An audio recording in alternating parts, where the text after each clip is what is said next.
Hola, hola, ¿cómo estás? Soy Liliana Rubio. El día de hoy quiero compartir contigo la sección 7 del capítulo 21 del libro de texto de Un Curso de Milagros, que dice, la última pregunta que queda por contestar. ¿No te das cuenta de que todo tu sufrimiento procede de la extraña creencia de que eres impotente? Ser impotente es el precio del pecado. La impotencia es la condición que impone el pecado, el requisito que exige para que se pueda creer en él. Solo los impotentes podrían creer en el pecado. La enormidad no tiene atractivo, excepto para los insignificantes, y solo los que primero creen ser insignificantes podrían sentirse atraídos por ella. Traicionar al Hijo de Dios es la defensa de los que no se identifican con Él. ¿Y tú? O estás de su parte o contra Él.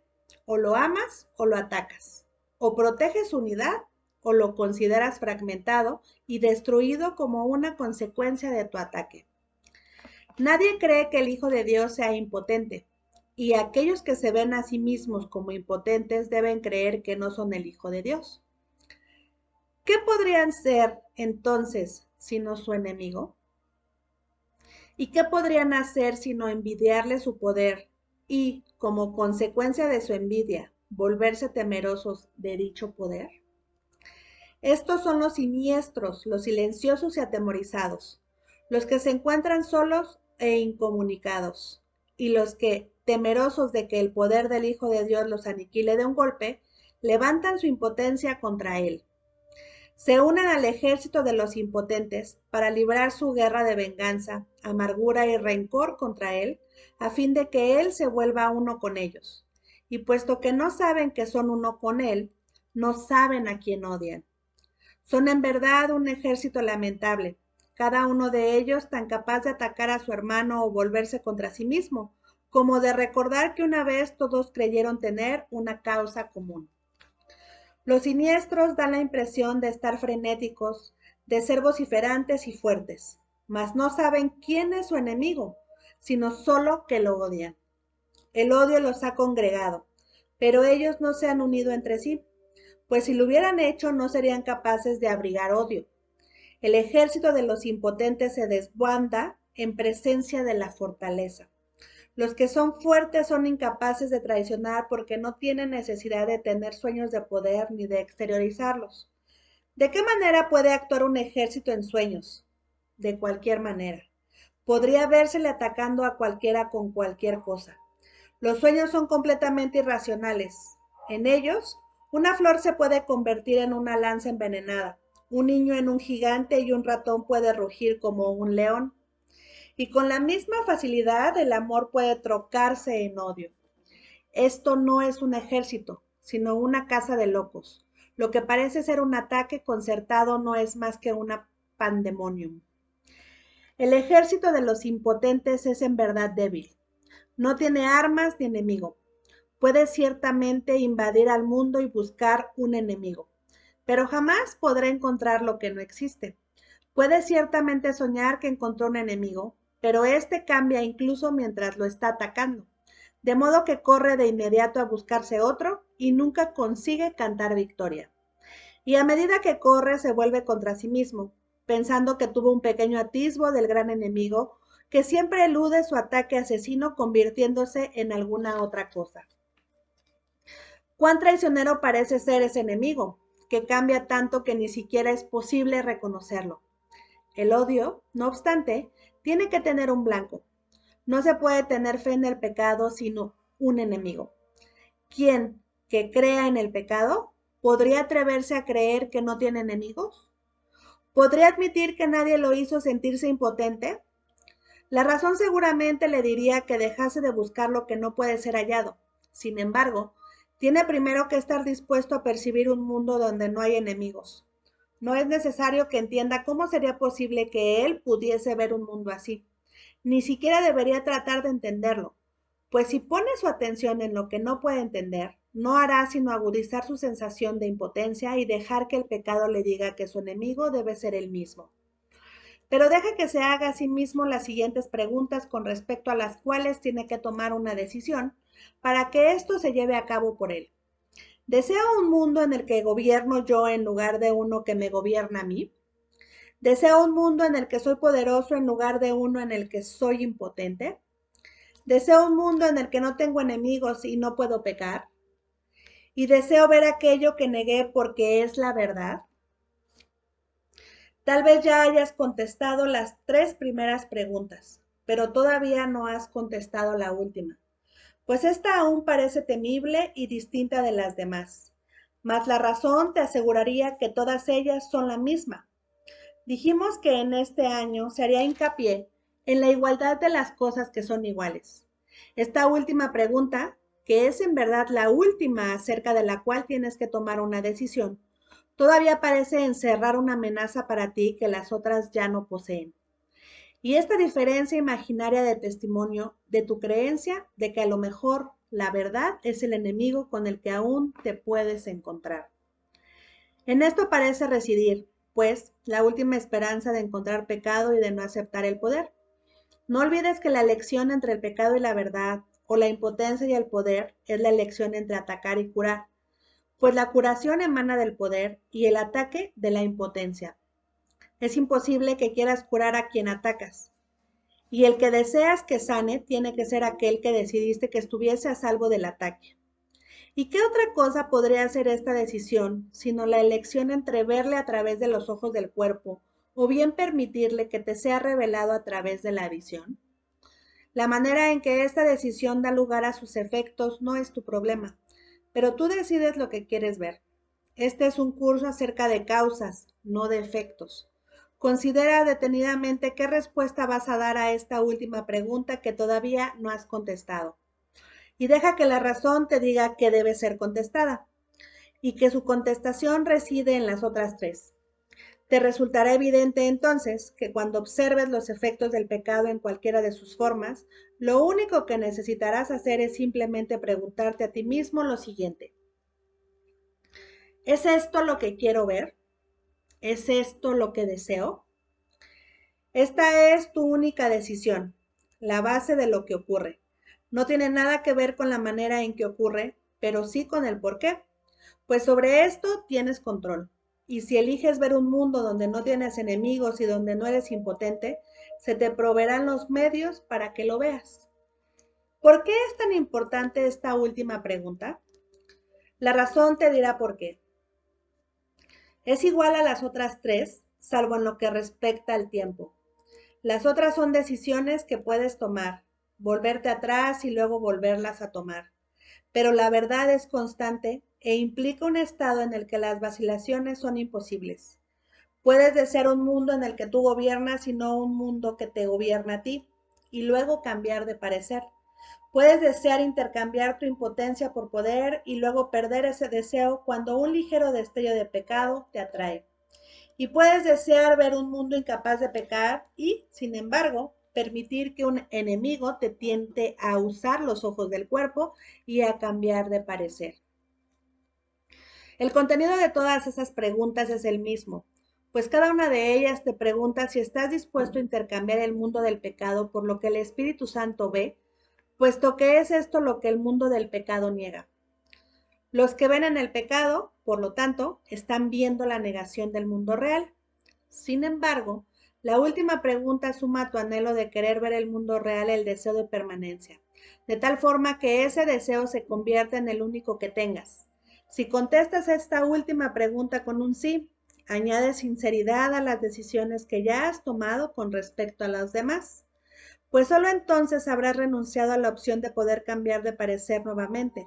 Cuando eso deje de interesarte, las otras preguntas quedarán perfectamente contestadas. ¿Por qué crees que no estás seguro de que las otras preguntas hayan sido contestadas? ¿Sería acaso necesario plantearlas con tanta frecuencia si ya se hubiesen contestado? Hasta que no se hayan tomado la decisión final, la respuesta será a la vez un sí y un no. Pues has contestado sí sin darte cuenta de que sí tiene que significar que no has dicho no. Nadie decide en contra de su propia felicidad, pero puede hacerlo si no se da cuenta de que eso es lo que está haciendo. Y si él ve su felicidad como algo que cambia constantemente, es decir, ahora es esto, luego otra cosa, y más tarde una sombra elusiva que no está vinculada a nada, no podrá sino decidir en contra de ella. La felicidad elusiva, la que cambia de forma según el tiempo o el lugar, es una ilusión que no significa nada. La felicidad tiene que ser constante porque se alcanza mediante el abandono del deseo de lo que no es constante. La dicha no se puede percibir excepto a través de una visión constante. Y la visión constante solo se les concede a aquellos que desean la constancia. El poder del deseo del Hijo de Dios sigue siendo la prueba de que todo aquel que se considera a sí mismo impotente está equivocado. Desea lo que quieres y eso será lo que contemplarás y creerás que es real. No hay un solo pensamiento que esté desprovisto del poder de liberar o de matar, ni ninguno que pueda abandonar la mente del pensador o dejar de tener efectos sobre él. Pues bien, en esta sección, justamente en esta última pregunta que debemos hacernos, ¿no? Ya se nos había venido diciendo, hazle un espacio a la verdad. Permite que el Espíritu Santo te ayude a conectar con lo que verdaderamente eres. Y recuerda que tu poder está en el pensamiento. Recuerda quién eres y eliminarás cualquier conflicto, cualquier ataque, cualquier sentimiento de carencia o de angustia. Vamos a analizar nuestra sección. La última pregunta que queda por contestar. Y comienza con esta pregunta. ¿No te das cuenta de que todo tu sufrimiento procede de la extraña creencia de que eres impotente? Ya habíamos hablado de esta parte de ser impotente desde unas secciones atrás, donde creemos nosotros que no tenemos control sobre ninguna situación, que todo lo que se nos presenta es porque nos lo mandan. Y a veces tratamos incluso de buscar a estos culpables afuera. Pero con esto realmente te recuerdan, tú no eres impotente, tú tienes el poder de lo que estás generando en tu día a día. Dice, ser impotente es el precio del pecado. O sea, estás desde la mente del Leo cuando echas culpas, no te responsabilizas por lo que estás viviendo. Dice, la impotencia es la condición que impone el pecado, ese requisito que exige para que se pueda creer en él. Solo los impotentes pueden creer en el pecado. La enormidad no tiene atractivo, excepto para los insignificantes. Y solo los que primero creen ser insignificantes podrían sentirse atraídos por ella, por esta parte del pecado, por esta insignificancia, ¿no? Traicionar al Hijo de Dios es la defensa de los que no se identifican con Él. Tú o estás de su parte o contra Él, hablando de los extremos. O lo amas o lo atacas. O proteges su unidad o lo consideras fragmentado, destruido como una consecuencia de tu ataque. Dice, nadie cree que el Hijo de Dios sea impotente. Y aquellos que se ven a sí mismos como impotentes deben creer que no son los hijos de Dios. ¿Qué podría ser? Nos pregunta. ¿Qué podrían ser sin su enemigo? ¿Y qué podrían hacer sino envidiarle su poder? Y como consecuencia de su envidia, volverse temerosos de dicho poder. Estos son los siniestros, los silenciosos, los atemorizados, los que se encuentran solos e incomunicados. Estos temerosos de que el poder del Hijo de Dios los aniquile de un golpe, levantan su impotencia contra él, se unen en un ejército para liberar la guerra de venganza, amargura y rencor contra él, a fin de que él se vuelva contra ellos. Puesto que no saben que son uno con él, no saben realmente a quién están atacando o a quién odian. Son en verdad un ejército lamentable. Cada uno de ellos es capaz de atacar a su hermano y volverse contra sí mismo, como de recordar que una vez todos creyeron tener una causa en común. He aquí, en algún momento todos estábamos unidos y de repente nos separamos. Estos impotentes, estos insignificantes que se alzan contra el Hijo de Dios, porque se ven separados, se ven en carencia, se ven insignificantes, como bien lo dice la palabra, pero realmente no saben que son uno con Él, no saben que son lo mismo. Dice, los siniestros dan la impresión de estar frenéticos, de ser vociferantes, fuertes. No saben quién es su enemigo, solamente lo odian. El odio los ha congregado, pero ellos no se han unido entre sí. Si lo hubieran hecho, no serían capaces de abrigar el odio. Realmente, si te unes al otro, te conviertes en el Hijo de Dios, inmediatamente recuerdas quién eres. Por eso es que lo que los ha unido es el efecto, en este caso el odio, ¿no? El ejército de los impotentes se desbanda en presencia de esta fortaleza. Son fuertes, son incapaces de traicionar porque no tienen necesidad de tener sueños de poder ni de exteriorizarlos. ¿De qué manera puede actuar un ejército de sueños? Y nos dice, de cualquier manera. Podría vérsele atacando a cualquiera con cualquier cosa. Los sueños son completamente irracionales. Por eso es que se les puede ver atacando cualquier cosa. Son irreales. En ellos una flor se puede convertir en una lanza envenenada, un niño en un gigante, un ratón puede rugir como un león y con la misma facilidad el amor puede trocarse en odio. Esto realmente no es un ejército, es una casa de locos, nos dice. Lo que parece ser un ataque concertado realmente no es más que un pandemonium, esta casa de locos. El ejército de los impotentes es en verdad débil, está desde la mente del ego. No tiene armas ni enemigo, puede invadir el mundo y buscar un enemigo, pero jamás podrá encontrar algo que no exista. Puede soñar que encontró un enemigo, pero este cambia incluso cuando lo está atacando, de modo que va a correr de inmediato a buscarse otro y nunca consigue captar victoria.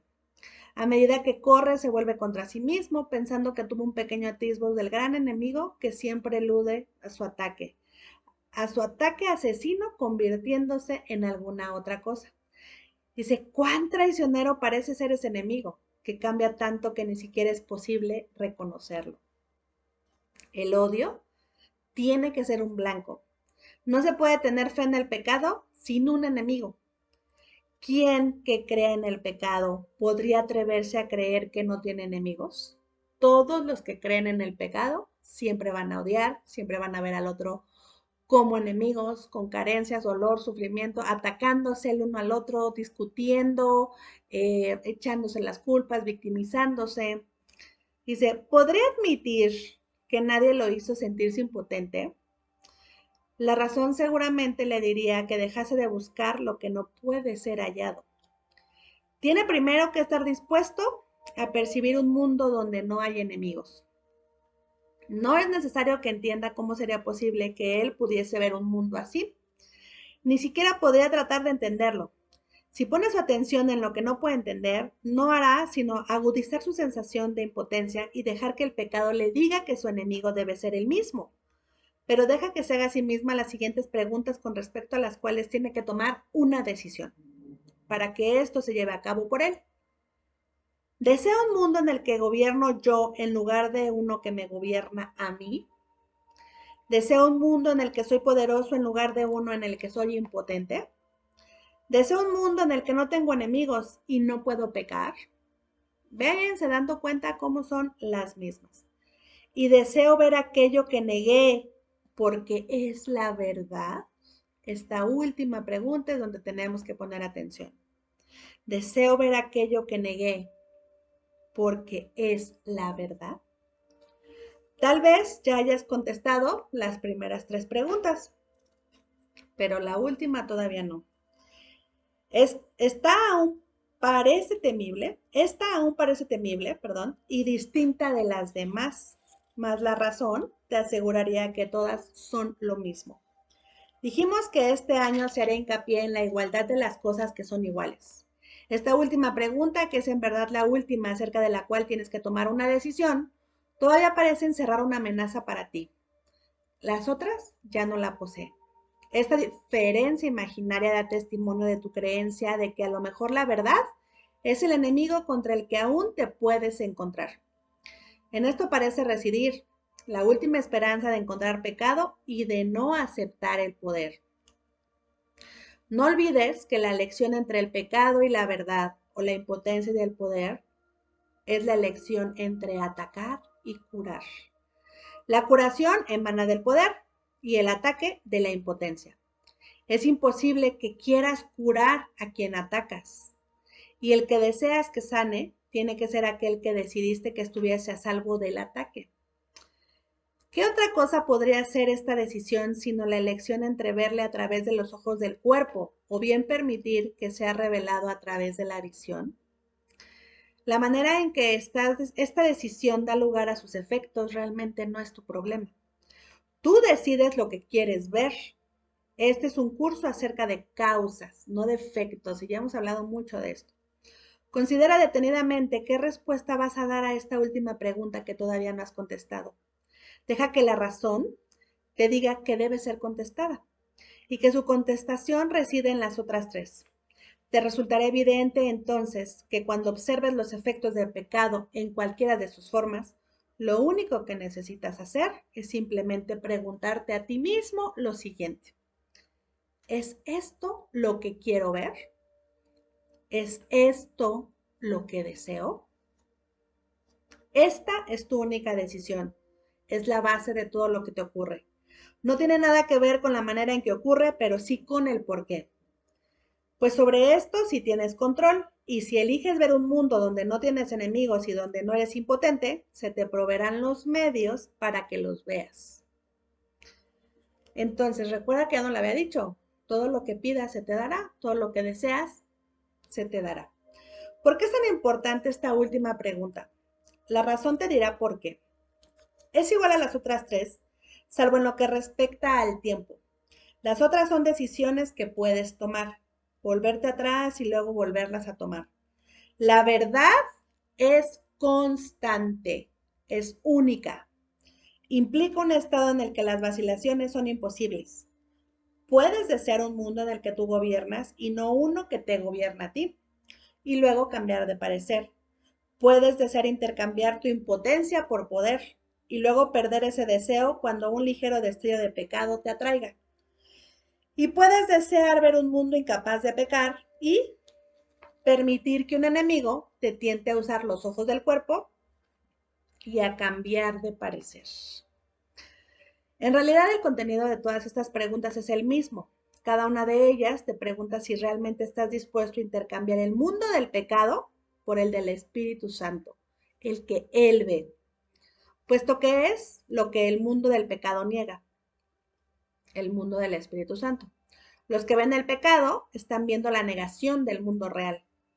Sin embargo, la última pregunta suma a tu anhelo de querer ver el mundo real el deseo de permanencia, de tal forma que ese deseo se convierta en el único que tengas.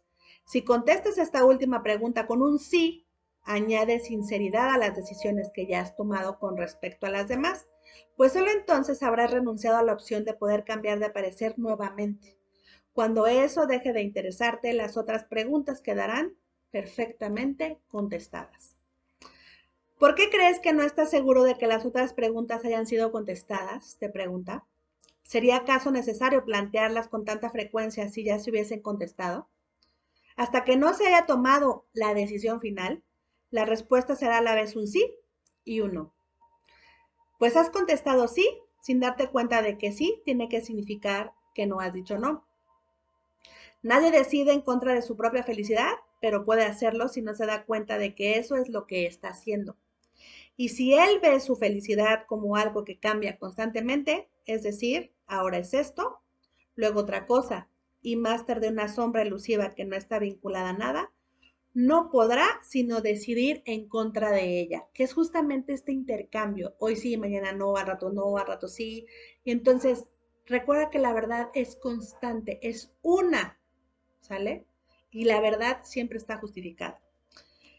La felicidad elusiva, la que cambia de forma según el tiempo y el lugar, es una ilusión que no significa nada.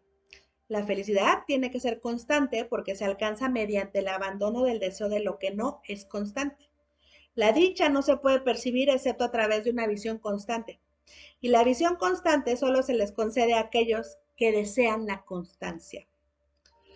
Todo el tiempo estar firme en pedir esta constancia en tu trabajo con el espíritu, en pedir su compañía, que se manifieste a tu alrededor todo el tiempo, que esté ahí junto a ti. El poder del deseo del Hijo de Dios sigue siendo la prueba de que todo aquel que se considera a sí mismo impotente está equivocado. Desea lo que quieres y eso será lo que contemplarás y creerás que es real.